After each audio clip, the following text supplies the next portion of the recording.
Hey guys, I have a new tutorial about how to check your MCC account and all the goals that are in your various single accounts for your clients. We all know that sometimes events cannot fire, which could cause issues with conversion and then in return cause issue with your ads.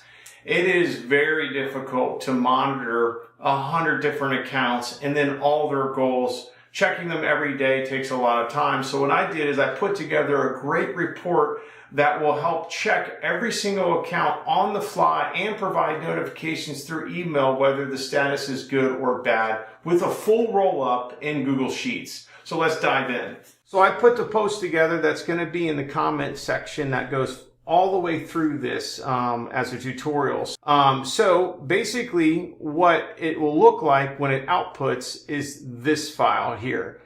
And what you have is the account name, account ID, the goal name, conversions, status, which is either if it's active, inactive, needs attention, or no recent conversions.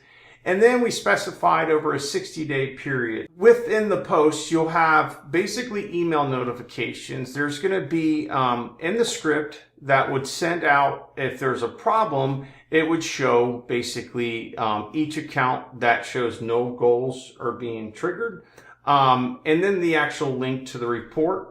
If everything is good, just send you a simple message that states everything is fine, that there's no issues. So you can be rest assured that you're not having problems.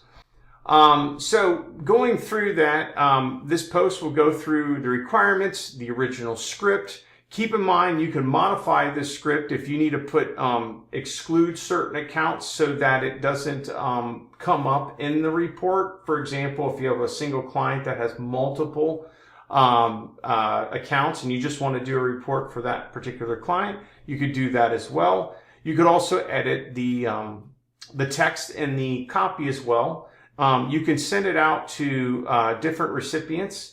Emails. So if you want to create this for your client and or your team, you could adjust the script to add multiple emails to that so they'll receive it. So it's pretty straightforward.